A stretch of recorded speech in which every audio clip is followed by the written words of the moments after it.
Tiger Broker.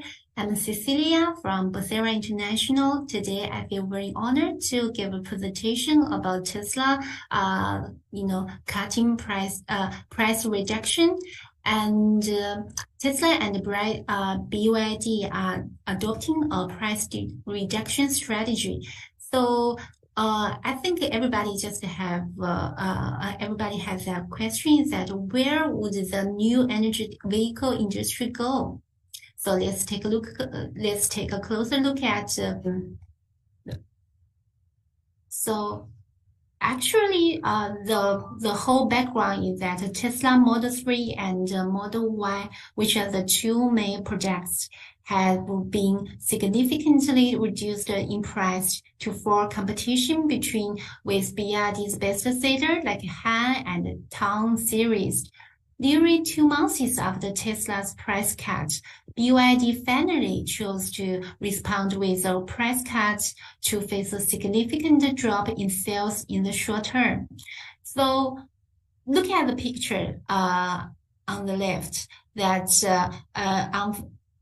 picture was took on February 26th and staff at a BYD sales outlet in Minhang, Shanghai, confirmed that their prices had started to drop. So look at the counter that everybody just stopped by and look at the poster. I guess maybe they were wondering that BYD has finally give us a discount. So our general view is that in short term, domestic new energy car companies will be forced to respond by reducing prices. But in long term, the industry probably follows 3 trends. One is that accelerated penetration of new technology. 2, cost reduction at the supply chain and materials.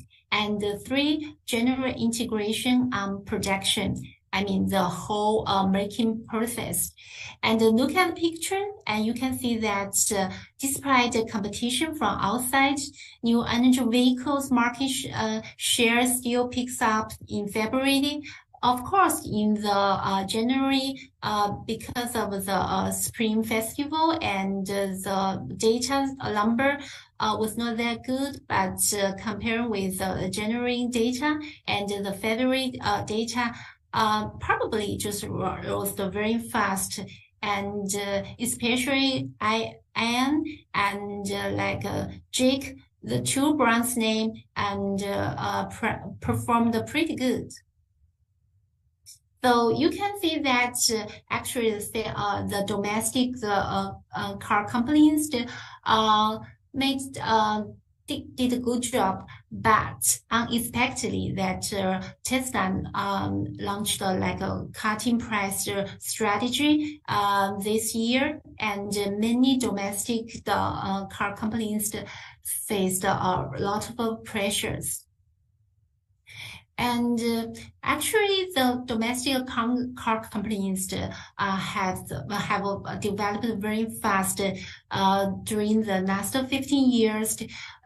We have to go through the timeline of the policies on new energy vehicles. You can see that earlier in 2009, and the Minister of Finance and the Minister of Science and Technology and the Development of a Reform Commission and the Ministry of Industry and Information Technology jointly held a pilot work conference and to launch a related policy to support the new energy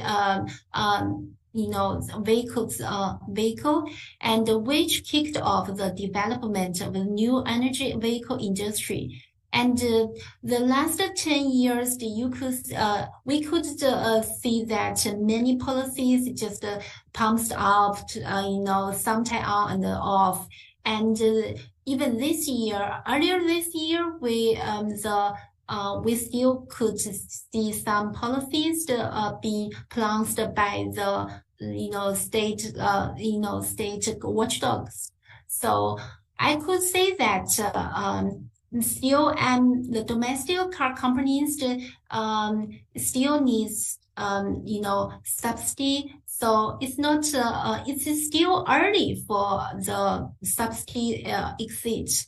So and so in macro insights, domestic and international sales of new energy vehicles are rising rapidly in last 10 years. And due to the policy or subsidy, but of course, the whole market is emerging very quickly, but the market share has changed a lot. And during the last 5 years, we could see that the rising rate is pretty deep. But even we look at in the future 5 years, we could see that the whole industry will still grow very fast, grow very fast, maybe like a CAGR, like a double digits.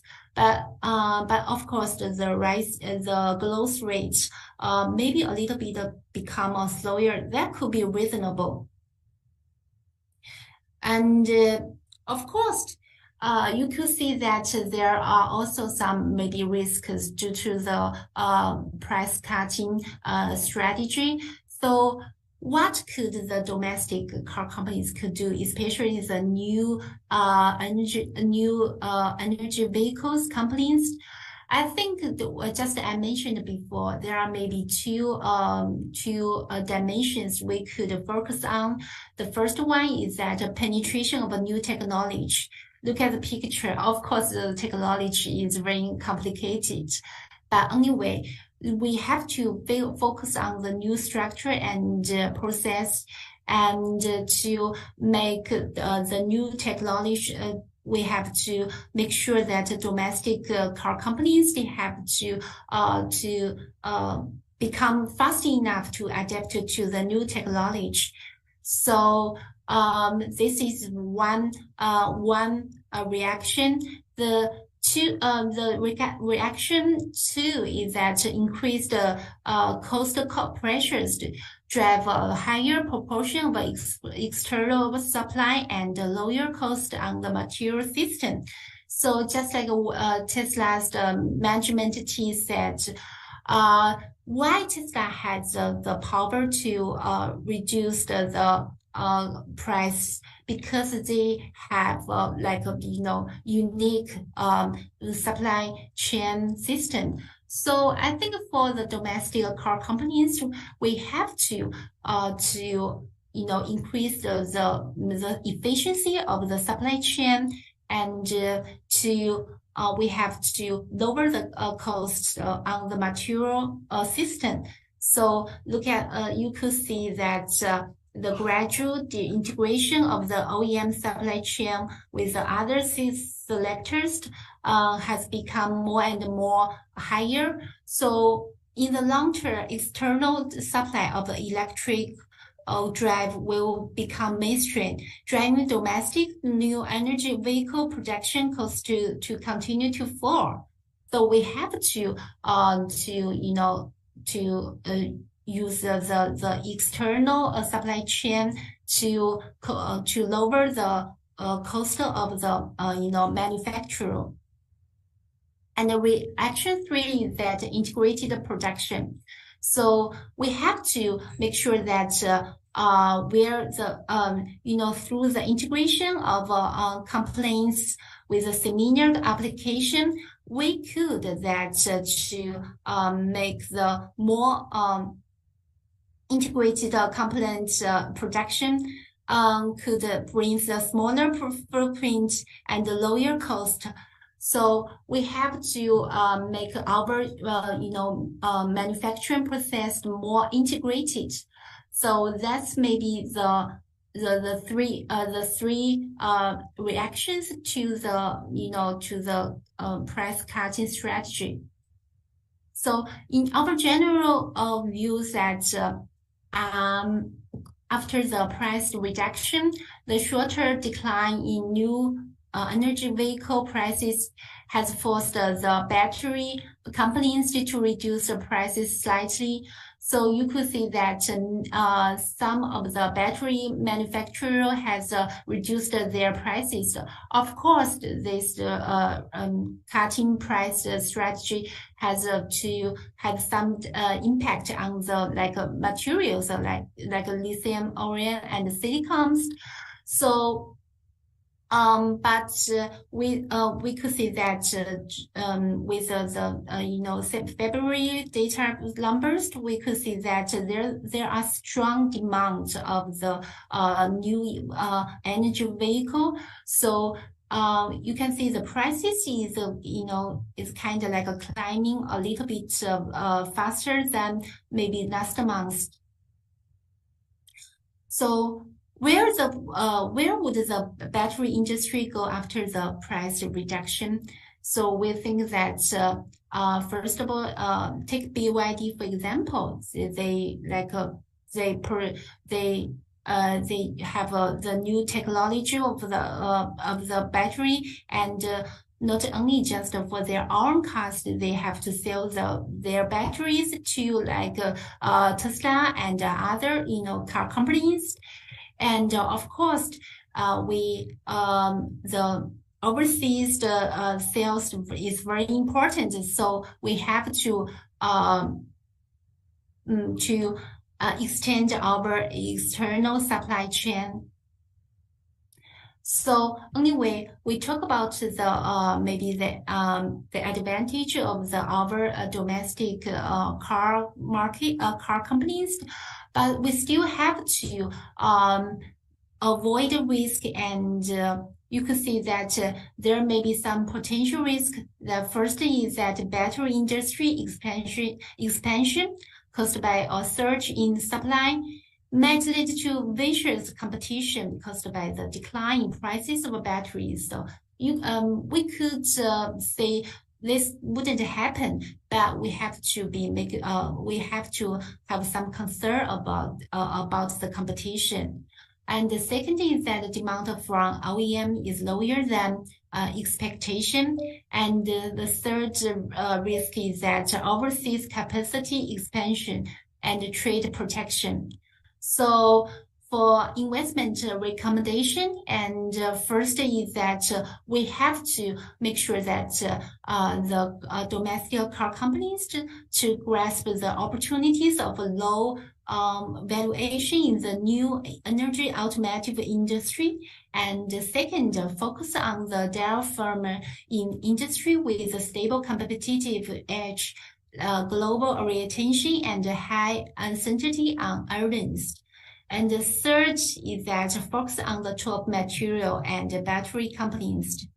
And the fourth is that focus on the supply chain companies doing foreign trade.